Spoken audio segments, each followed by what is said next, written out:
What's good, y'all? What's good, y'all? Happy Friday.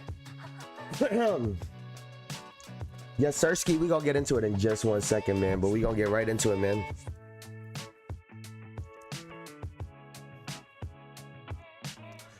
All right. Now, welcome back to another episode of the Jayson Estrera podcast, where we talk about basketball as accurate as possible. Now, there's gonna be a lot of water breaks today. But we're gonna talk about two games and have two conversations that I think is really important to have about this season. I know it's really early on, but it's regarding the state of basketball and where it's at, and I think it's a really, really great conversation that we can have. So let's get right into it. Now, first and foremost, I want to start with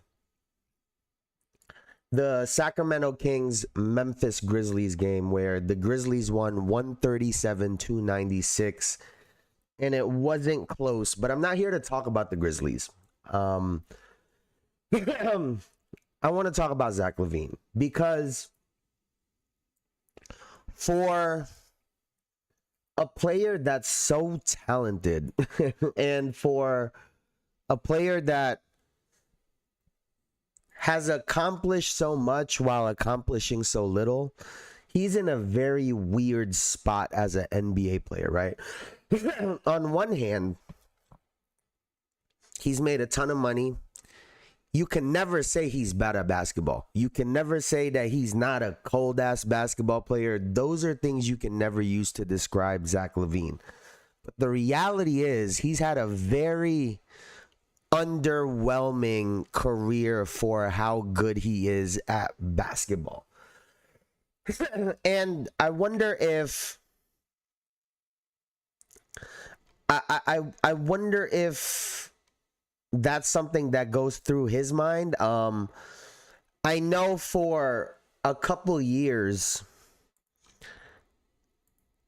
and I guess even now still, his contract had a lot to do with what's happened to him in his career, right? Teams didn't want to trade for him because he had this massive contract. You'd have to get rid of a lot of players just to create room for someone like him. And I'm assuming a lot of teams thought that that just was not worth it for their case. But this guy is just a really good, I mean, this guy's a hooper. And Schroeder. LaVine again, three, knocked down. Can make pretty much any shot on the court. Hit threes, drive, especially before had a very good midi game. That obviously, you know, the NBA, as the NBA has kind of gone away from it, so is he. But one of those players who's really, really good, and you can never say they're not cold. I mean, once he really caught rhythm, 23.7, 25.5, 27.4, 24.4, 24.8. And then during the 25 games in 23, 24, and 19.5, but then is back up to 23.4. And that was with dealing with the Chicago Bulls situation in 24, 25, and then transitioning to Sacramento, still 23.3 points per game. Now, I think the solution for him, which was what I was saying last year, is to trade him and put him next to a true number one guy. As good as Zach LaVine is, I think some people have tried to put him in that mold, put him in that box to be the number one option, to be the point of attack player, but that's just never been his game. Or not that it's never been his game, but he's just never been that player. And so I think, you know, the conversation with him is really efficiency, right? If you could shoot at a really high clip from three, which he has, and shoot above 50% from the field, which he has on Sacramento, you know, those are the ingredients. Pair him up with a Jokic, pair him up with another player where he can dominate one-on-ones on the weak side and hit open shots. Those are things that he could do at a really high level. But he's had one of those very odd careers, right? You can't say he sucks, because I don't think he does, but in terms of wins and being in the playoffs and competing year in and year out, that's just something he's never experienced or accomplished in his career. But that's just the way the cookie crumbles sometimes. Sorry.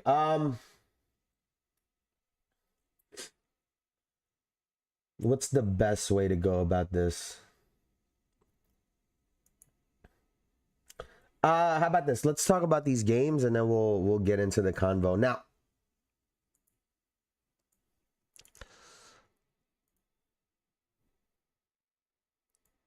let's do this in a second, actually.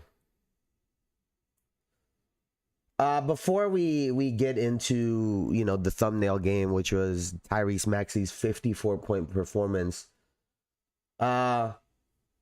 You mean Scotty DeVins? I'm weak.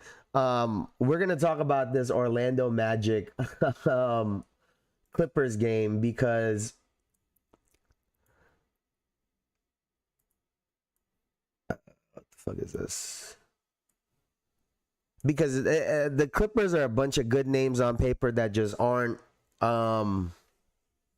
B.I. to Pascal, Shed to Freddie, bro. This guy. What up, guys? What up? If we get Ja to, bro, what is this guy on about? Let's talk about the Clippers, because these guys fucking suck, and there's a lot of great names on paper, kind of like the Sacramento Kings. On paper, these are great names to have, right? You have John Collins, Zubac, James Harden, Bogdanovich, Chris Paul, even Batum. There's so many names. Kawhi Leonard, Bradley Beal, who's obviously out, Derrick Jones Jr. There are so many names on this Clippers team. Kind of like the Sacramento Kings. There's talent, but they just can't seem to figure it out. And I really think that the Clippers, with James Harden, they're in this weird spot, because right now there is no true number two when it comes to scoring, right? I think that's where the brunt of their issues are coming from. I mean, think about this game, 129-101. If they had a 20-point performance from Norman Powell, which is what he was doing all of last season, at the very least, this game looks a lot more competitive, and maybe the final score would have been 129-121, right? Which looks completely different from 129-101, right? I mean, outside of Harden and Zubac, there were no other players in double figures in this game for the LA Clippers. And, you know, aside from, you know, the very obvious, right, which is they can't score right now, they also can't seem to defend. And really, this is a product of the modern day NBA, right? When a lot of these old heads talk about basketball and where it was, I mean, I couldn't imagine them being able to really guard a situation like this. I mean, you have your 6'8", how tall is Franz Wagner? Like 6'8", 6'9", pushing the ball up the floor. Norm for All-Star, what's he averaging this year? Should I start the campaign for the Raptors legend? I think you might have to, bro. I think you might have to. But think about this. Your 6'7", 6'8" small forward is bringing the ball up the floor. Your center is at the three-point line. Your other wing /4, I mean, they kind of interchange that, is at the three-point line as well, too. He attacks you, right? If you're Chris Dunn, right, he attacks your top foot, makes you drop that, forces you to really commit to this and spins right off of you, and there is zero help. Right? Some people will say Chris Dunn got cooked because he did. But if you think about the game before, right? If he would have had help here, Wagner don't have that layup, right? He would have to be forced to make a pass. And so it's just a different game. And this, I think, is a great example of where, I mean, no one's filling the lane to get to the basket, right? On a fast break. I mean, it's just a totally different thing.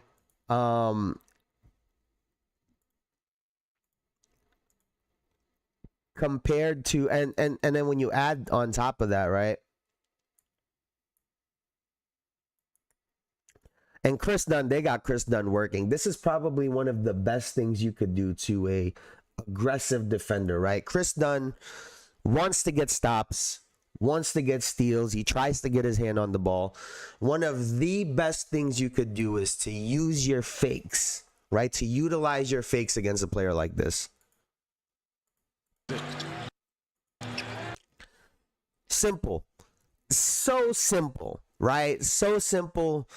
Pass fake, cut behind him, one dribble. I mean, this is, I'm sure at this point, for probably 80% of the league, 70% of the league, plays like this are muscle memory. They could do this in their sleep now.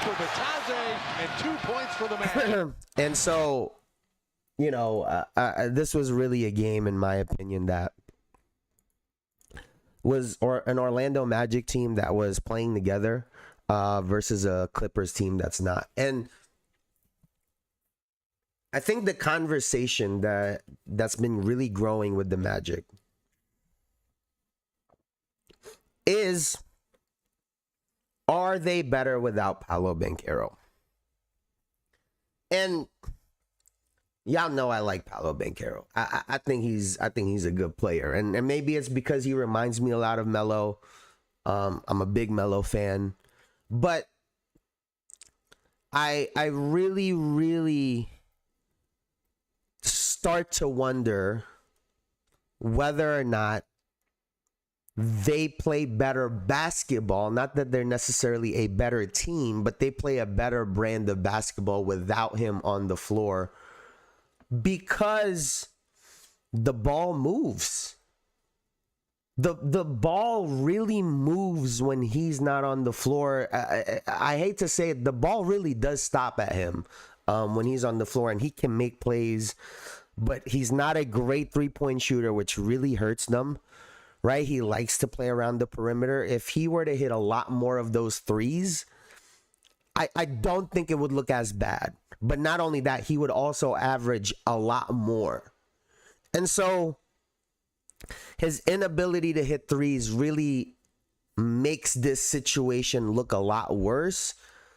And then on top of that, the way Franz Wagner plays, he's trying to get downhill. He's trying to hit the corners and the wings. Like, it just looks better, if I'm being honest. Now, whether or not they're a better team, I don't know. But I like the brand of basketball that they've been playing whenever Paolo Banchero is out of the game.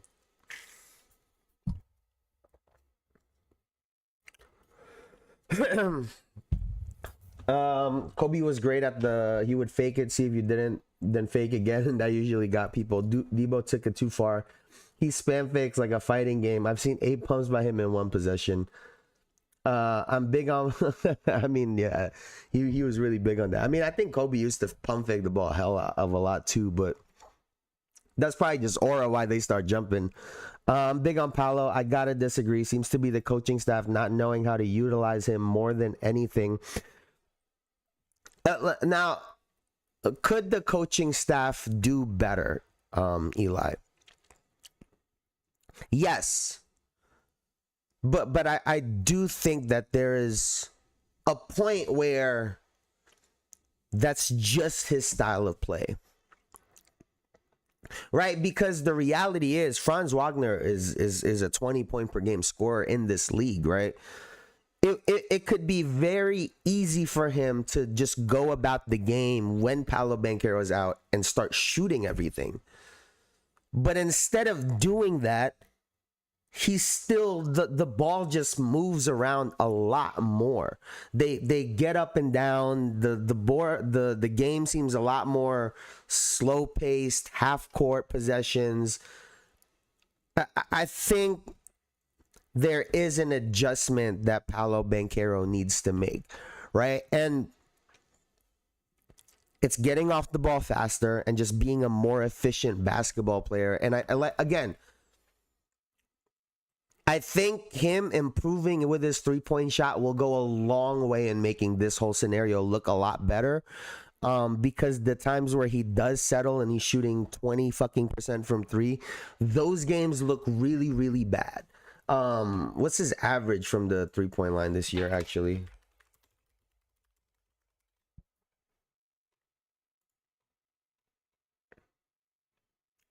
25% from three this year, 32 last year, 33.9 the year before, and 29.8 in his rookie year. Yeah, he's just gonna have to get a lot more efficient. 46% from the field this season, 45.2 last year, 45.5 the year before that, 42.7 in his rookie year. So if he were to be a more efficient player, there would be less possessions that end up in his hand where the ball quote unquote stops and they're very flat, right? That's the thing that Kevin Durant does so well, right? To be able to get 27 but not necessarily take away from the team, because you need all of these possessions to get your 27 points. And I know that I think Banchero has grown as a playmaker. He's become better. He looks for it more than he did earlier on in his career. But I think right now, whether it's taking less threes, attacking the paint more, maybe he needs to try to get to the free throw line even more, even though 9.3 attempts this year is a ton. It's a ton. So I think at some point the adjustment is going to have to come from him. He is in his fourth year. He's still relatively young. But I think they can figure it out. But it'll take time. But I just like how the game looks when it's Franz running the team, if I'm being 100% honest. Now, speaking of a big-time scorer, speaking of a big-time fucking scorer, man, is Tyrese Maxey the second coming of Allen Iverson? Because this guy looks unreal. He looks unreal. Look, I mean, the way he's able to get from half court and get a good shot in this area, and just look at the reaction. Maxey's got the last 8 points here for the Sixers.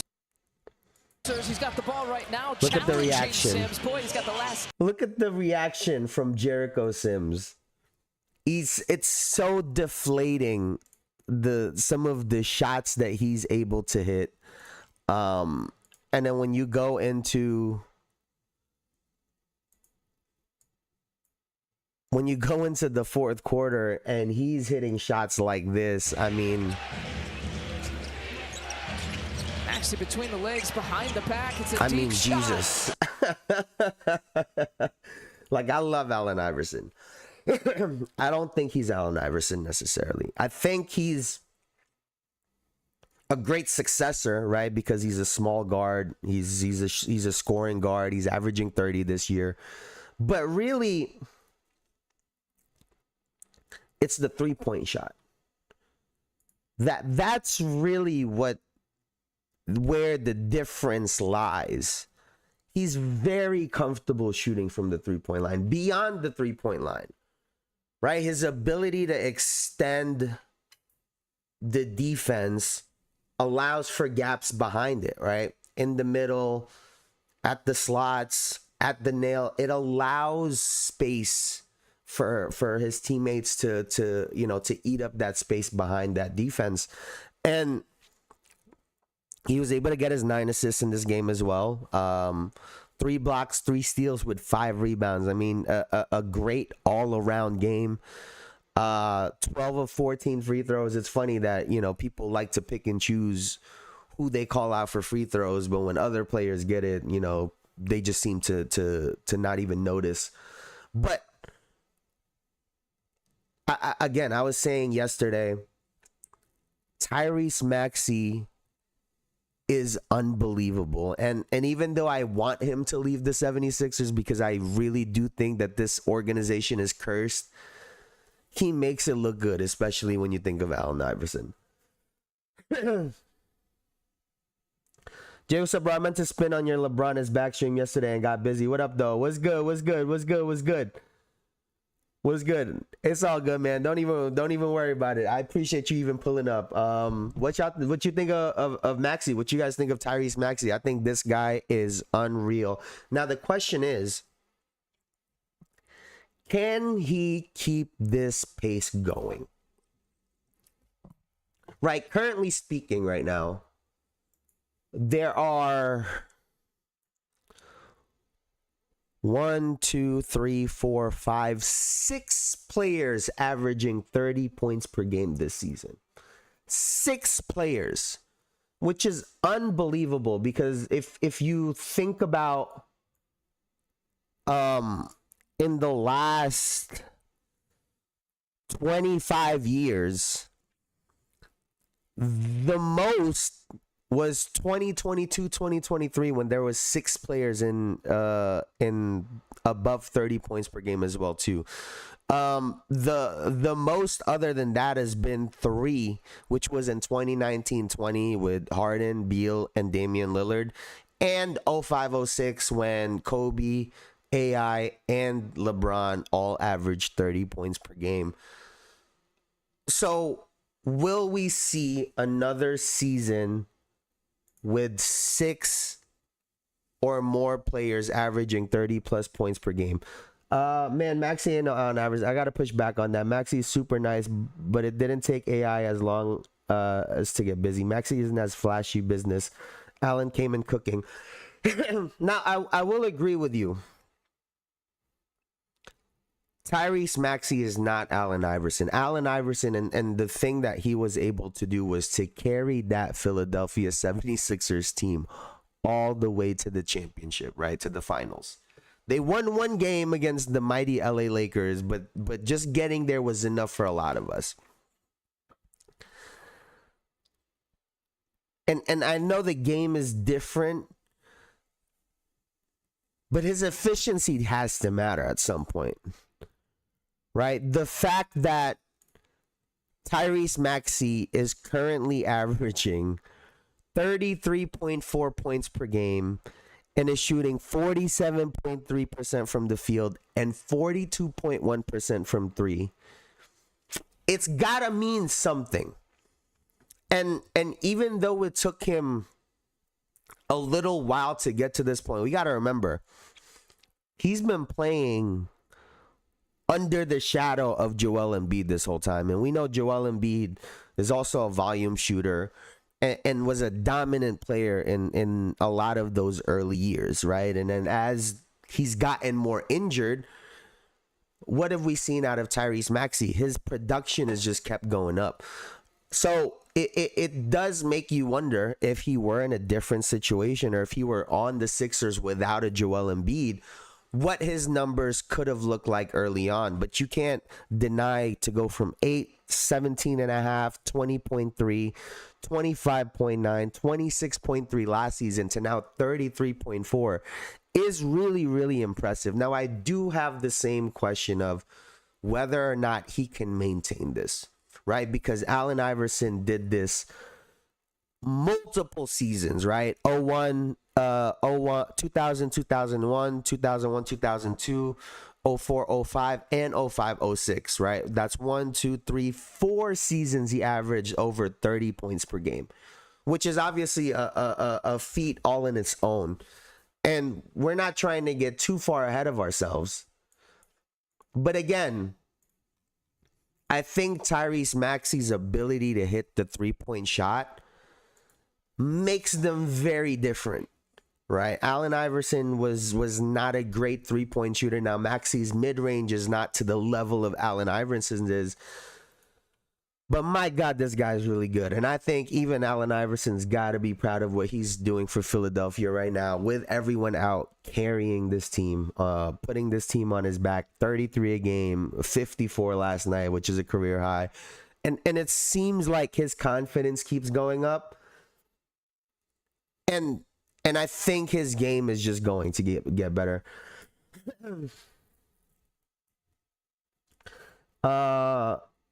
Maxey ain't gonna want to keep floundering away in Philly unless they show they could win in the East. I mean, hey man, since last season, I've been yelling at him to leave this organization. I think this Philadelphia 76ers team is cursed. I think they do a very bad job of handling their superstars. So if I were him, I think history says you run away from this organization with how good he's been, right? Did I hear about LaMelo Ball being receptive to a trade? I mean, yes, I did hear about that, but I don't know where his value is at right now. I think maybe it's the ego blow that he needs, right? If he gets traded for not that much talent that he's expecting in return, maybe it's the ego blow that he needs to change his game up. Up until this point, it's, oh, LaMelo's fun, LaMelo's this, and I think his game can still grow. But I did want to talk about this really quickly, which is among the list of players averaging 30 right now, I'll name them: Luka, Maxey, SGA, Giannis, Lauri Markkanen, and Donovan Mitchell. Which of those names do you think will not maintain this 30-point per game average? Now, I will say, Luka has proven he can average over 30. Shea has obviously proven that he can average over 30. Giannis has proven he can average over 30. I don't think Donovan Mitchell has ever averaged over 30.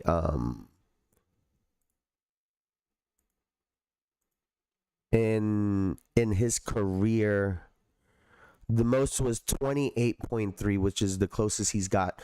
So Maxey, Markkanen, and Donovan Mitchell are really the players you would look at that maybe won't maintain this pace. Jokic is at 29.1, and we can see him jump up to 30. Austin Reeves with LeBron coming back, is he going to jump up to 30? He's at 28.1 right now. Brunson, we've seen, kind of stays at 28. Steph is capable, but whether he will average 30, he's at 27.9 right now. He's going to need some really, really big games to get there. So honestly, the way Maxey's been scoring, I would say that he can maintain this, especially if he can keep shooting at a 40+% clip from 3. Lauri Markkanen, I don't know if... No, Lauri has never been a 30-point per game scorer either. The most... I'll pull it up right now. The most he's averaged in a season is 25.6. So he's the other name. I kept missing him on the leaderboard. So he's the other name that we really question. I think if there was one that I could say is going to fall out of it right now, it's probably Lauri Markkanen, especially if they go on a couple losing streaks where they're just getting blown the fuck out. Donovan Mitchell, if Darius Garland and all of the rest of his teammates continue to sit out and miss games, I can see him maintaining high 29s to 30 points per game. But he's really on the bubble. I think Jokic will probably end up at about 30 points per game by the end of the season. So we're looking at 1, 2, 3, 4, 5, maybe 6 players by the end of the year who could average 30 points per game, which is almost like the 2022-2023 season where 6 players averaged 30 points per game. Now, the next conversation that I want to have, and it has to do with and I got to bring back this Clippers game. Let's take a look at it right here. Last thing with James Harden, what kind of pressure does he put on you defensively in the second half? He's tough, man. He's hitting that three, and we're fouling him a little too much, but I don't think he can beat us by himself, so we just got to stay solid, and if he's going to make shots, he'll make shots. And the reason I bring that up is, and it's funny having it after the conversation of all these players averaging 30 points per game.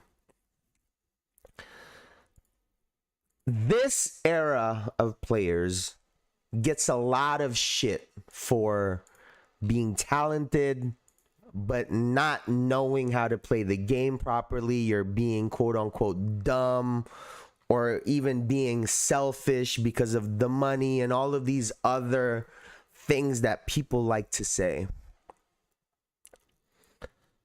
But the more I really think about it,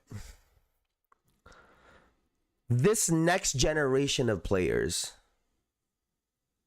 might be some of the most unselfish players that we've seen in a really, really long time. I mean, really think about the 2000s and the 2010s, that era of players, right? T-Mac, Kobe, right? Even Carmelo Anthony came in, Allen Iverson. A lot of those players were called selfish. A lot of those players were known for not passing the basketball. And then you get into the 2010s and you get more of a mix. You have the James Harden, right? And you have a Kevin Durant, but Kevin Durant was never really known as a selfish basketball player. He was efficient that let the team operate.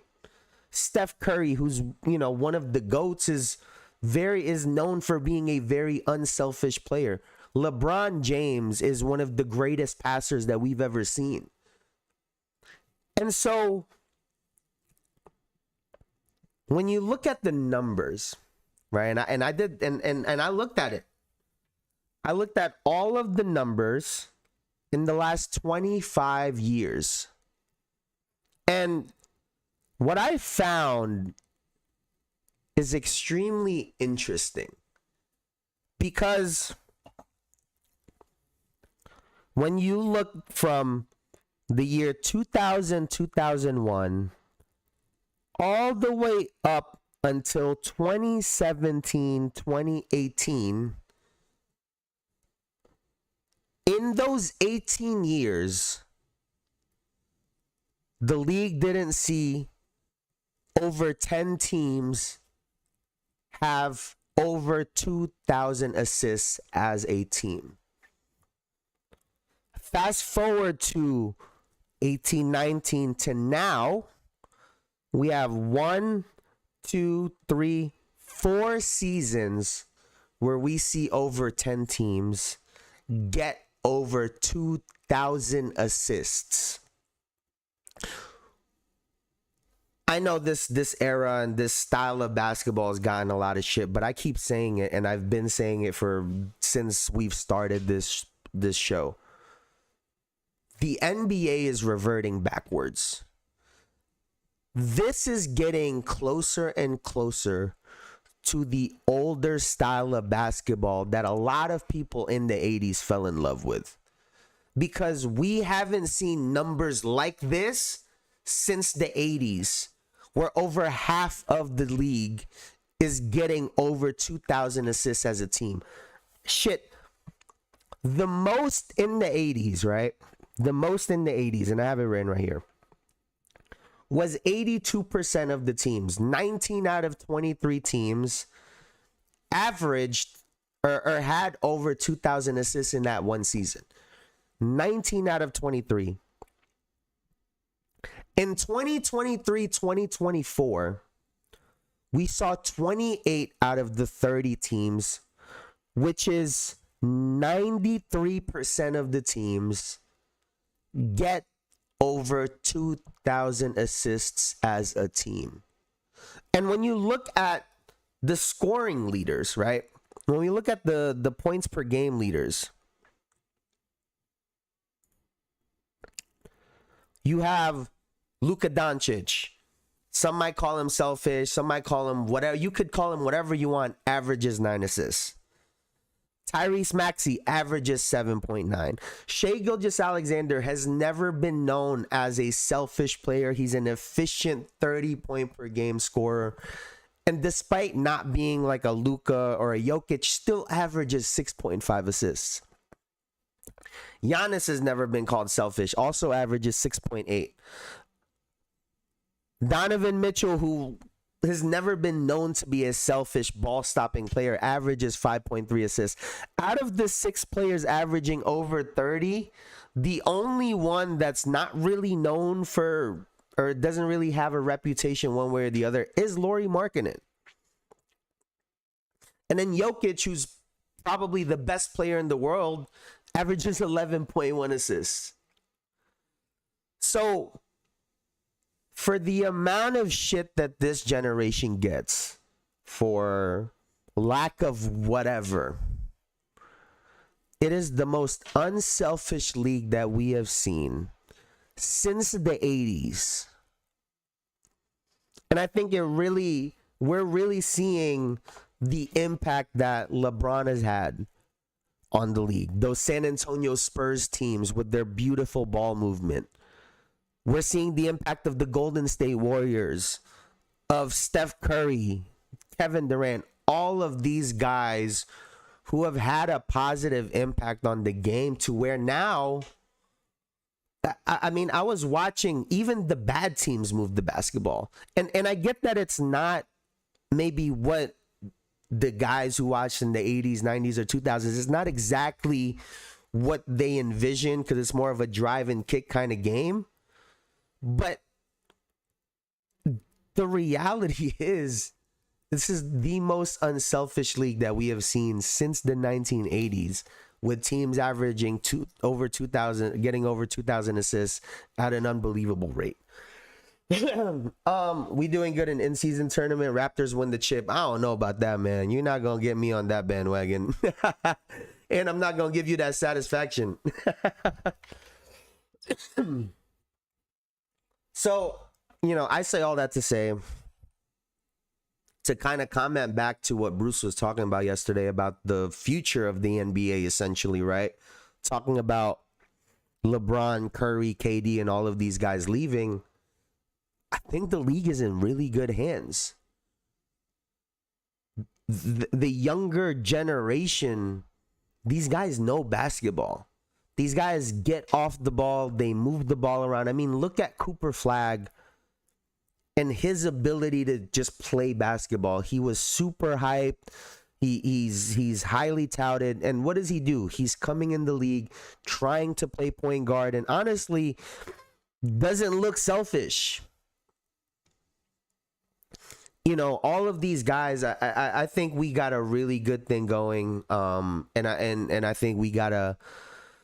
You're going to get some people who are influenced by the James Hardens or the Melo, like some of these more inefficient guys. It may be called cup, but things are looking up. I'm fucking dead. But seriously, look at these league leaders, right? The point leaders again. Between Donovan Mitchell, Lauri Markkanen, Giannis, Shai, Tyrese, and Luka, the only one that people would consider to be an inefficient scorer would probably be Luka, and that's primarily because he's shooting fucking 30% from 3.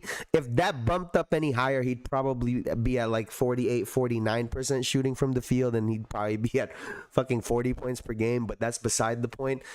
Jokic is an extremely efficient player. I think we have this new group that's just killing it. And you got to give them credit, man, because this generation ain't getting that much. They know basketball. What you think about Ace Bailey's step back off stop, bro? We not doing this right now. We not doing this right now. But that was all the conversations I really wanted to have today, man. Excuse me. Y'all gonna hate me for this, bro. Please don't hate me for this. But I will be away next week. It's gonna be my last vacation of the year. I know we just moved, but we've had this vacation booked. So next week I will not be here, and I will be back the following Monday or Tuesday, I believe, is when we get back. I think we leave there Sunday. Tuesday is when I'll for sure be back. So thank you guys, man. Thank you guys as always. I know, don't hate me. Don't hate me. All I'm gonna say, it's easy to be good if you can just travel and carry. Yeah, but at the same time, like you can only play like what did they say? Like you can only play you can only play who's in front of you. You can only play with the rules that you have, right? And at the end of the day, we saw players back then extending that, right? You know, Michael Jordan is very famous for getting an extra step, right? And so were other star players then. They're looking away when they're committing certain violations. So are they more lenient now than ever? Probably. But at the same time, like I said, you can only play with what's in front of you. Pause. What am I supposed to do for next week? It's Thanksgiving. You're supposed to be with family, dog. You're supposed to be with family. But listen, man, Elijah, you're the fucking GOAT. You always show so much love, dog. It's unbelievable, man. I appreciate you so much. You have no idea. You have no idea.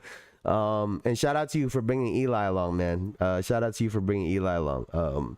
He's a great addition to the squad, man. But I really appreciate you guys. Thank you guys so much for hanging out with me. Eli, you're the GOAT. Cool Water Swish, I believe that's JR, right? RJ JR.